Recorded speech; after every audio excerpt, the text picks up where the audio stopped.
Kroger Tender Ray Beef, no other beef so fresh, can be so tender, presents Hearts in Harmony, transcribed. K is for Kroger, C is for cut, B is for beef. KCB means Kroger cut beef, and Kroger cut beef means more meat for your money. Remember that fact, ladies. Remember that Kroger cut beef gives you more meat, less waste, and for this reason. Before the meat is weighed and priced, the Kroger method of cutting beef removes excess bone, excess waste, and stringy ends. Yes, that's before the meat is weighed and priced. And listen, you get the top U.S. government grades of beef. Yes, it's tender, juicy, rich red, and marbled with just the right amount of flavory fat. So you get better value in top-grade beef. Let's take a Kroger cut chuck roast as an example. Before the roast is weighed and priced, the Kroger method of cutting beef removes excess waste and stringy meat. You're bound to get a better value because you get more solid meat, only a minimum of bone. No matter which you prefer, steak or roast, you receive more meat, less waste in Kroger cut beef. But make that discovery for yourself. Visit your neighborhood Kroger store and make it a rule to buy Kroger cut beef. It gives you more meat for your money. And now, Hearts in Harmony. At 9 o'clock this morning, Penny Gibbs was in the examination room at Heatherton Hospital, and the world-famous specialist, Dr. Samuel Jennifer, looked at her eyes. It's early afternoon now, and Dr. Jennifer sits across the desk from Dr. Clarence Weston, head of the Heatherton Hospital, and says,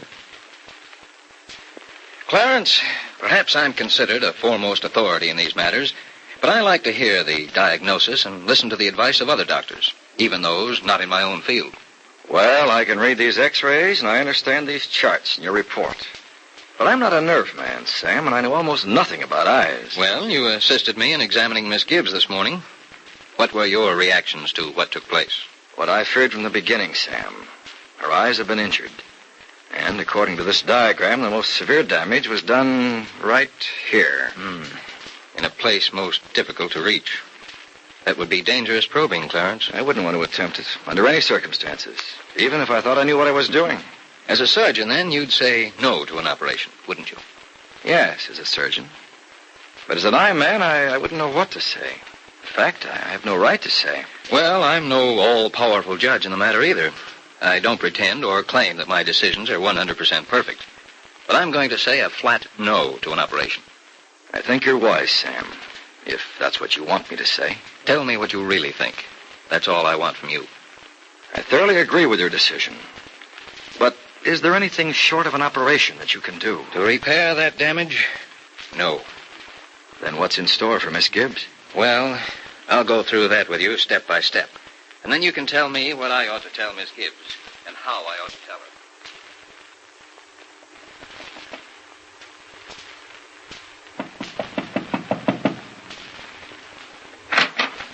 Asleep, Miss Gibbs?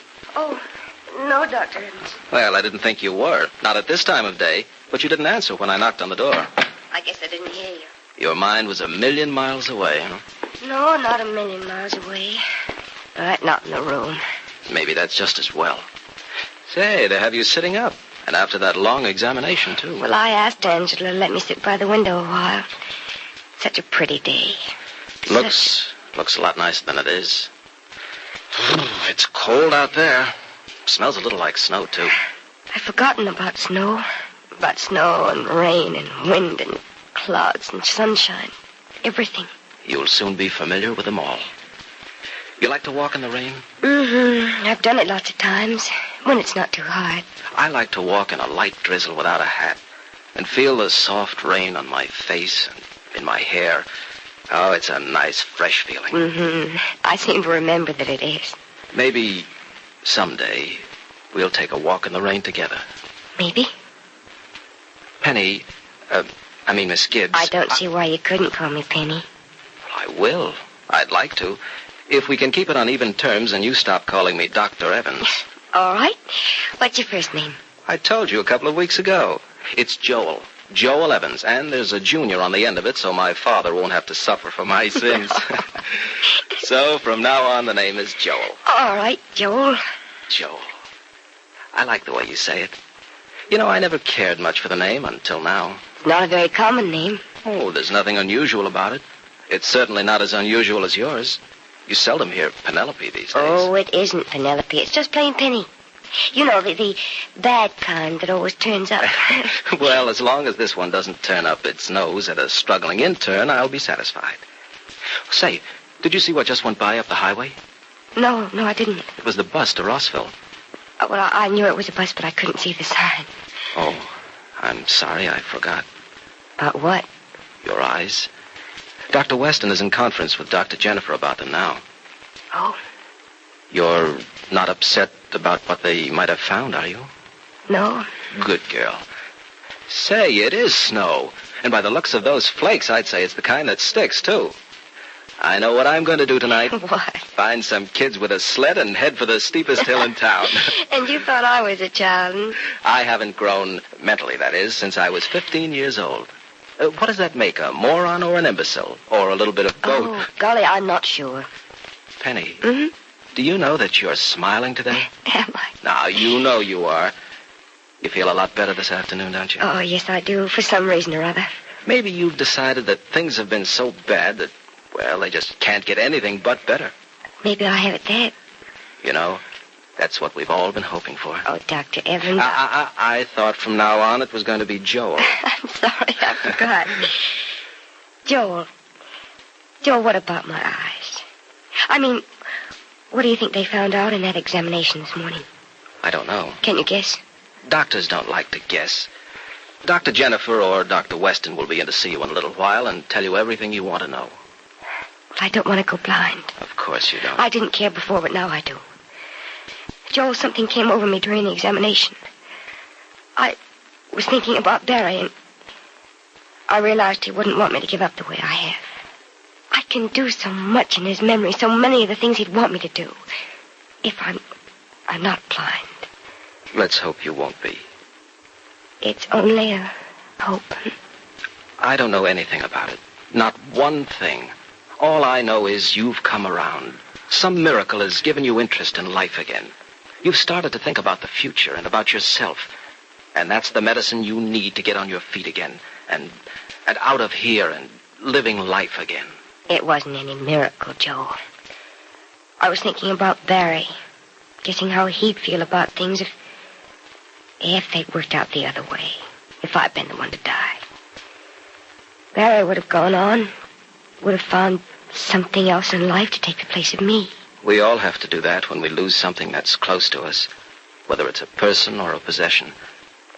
Penny, you're going to be all right. If my eyes are all right. Even if they aren't, you'll be all right. Eyes aren't life. But I see life. I shudder at the thought of living in darkness. I'll tell you a strange thing about blindness, Penny. To be blind is not to live in the dark, as most people suppose. Well, isn't everything black? No. No, it's not black. It's no color at all. It's nothingness. It's like, well, when you lie on a hilltop and stare up into a cloudless sky. At first, the color in front of you is blue. But if you stare long enough, the color fades out until it's no color. No anything at all. Just empty space must be even worse than darkness. Maybe you won't have to know about either darkness or empty space. But just maybe. Oh, now you're not going to slip back into gloomy thinking again, are you? No, not if I can help it. Look at this beautiful November day. The snow. Think of what it's going to be like out there tonight, with the whole countryside an unbroken white. The lights from the street lamps and windows shining on it. And maybe on that hill over there, you'll see children and their sleds. I can't see the hillside. All I can make out is the snow falling just outside the window. I say the wrong things at the wrong time, don't I? I'm not much help to you, Penny. Oh, you don't know how much help you are. You've been great help all along. And someday I think I'd like to be able to thank you. The only thanks I want from you, Penny, if I deserve thanks for anything, is, well, let me be your friend. You are my friend, Joel. I hope I am. But I'm not the kind of friend I'd like to be. Oh, Joel, No, please, don't get me wrong. I'm not suggesting anything serious or involved. Just let me be one of the people you feel free to call on when you want help or advice or, well, in other words, let's stop knowing each other after you've gone back to Rossville.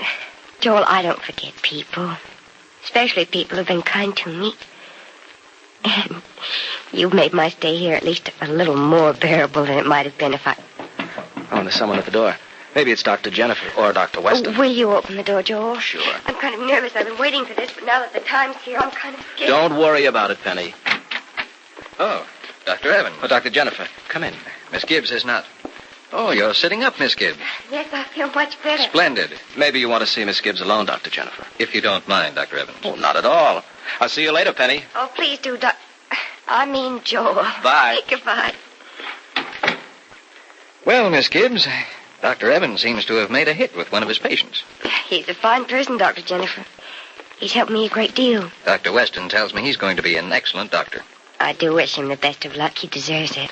Hard work is a better guarantee than luck, Miss Gibbs. And I understand Evans is a hard worker. Well, you look fairly well rested for a young lady who went through a tiresome examination this morning. Yeah, it was kind of tiresome, but I felt like sitting by the window, looking out of it for a while. Well, it's snowing, isn't it? I used to love snow when I was a boy. Now it means nothing to me but slush, galoshes, and a slippery footing. Perhaps I'm getting old. Miss Gibbs, about your eyes... Dr. Jennifer, I want the truth about them. I want it bluntly. Don't try and ease it in any way. I'll give it to you bluntly, Miss Gibbs, because I don't know how to do it any other way. You've suffered definite injury to your eyes. Yes, I was aware of that, but you can do something about them, can't you? That's the part I'll have to put to you bluntly, Miss Gibbs. There's nothing I can do for you. Absolutely nothing. Dr. Jennifer can do nothing about the injury to Penny's eyes. And once more, the shadows of present tragedy rise up to darken the future of this lonely, broken-hearted girl. Be sure to listen to the next dramatic episode of Hearts in Harmony. KCB. KCB. KCB means Kroger cut beef, and Kroger cut beef means more meat for your money. Right. Kroger cut beef gives you more meat, less waste, because before the meat is weighed and priced, the Kroger method of cutting beef removes excess bone, excess waste, and stringy ends. Take a Kroger cut round steak or roast, for example. The Kroger method of cutting beef removes excess waste and stringy meat before the steak or roast is weighed and priced. You get a minimum of bone, and you get top U.S. government grades of beef. Beef that's tender, juicy, rich red, and marbled with just the right amount of flavory fat. But visit your neighborhood Kroger store and see for yourself. And remember, whether you buy a steak or a roast, Kroger cut beef gives you more meat for your money. Ladies, make plans right this instant to visit your neighborhood Kroger store, the only place you can buy Kroger cut beef. Surprise and delight your family with a delicious and juicy steak or roast. And remember, in Kroger cut beef, you get more meat for your money, because the Kroger method of cutting beef gives you more meat, less waste. Make it a rule to get Kroger cut beef at your neighborhood Kroger store. Be sure to join us again Monday, same time, same station, for another thrilling transcribed chapter of Hearts in Harmony.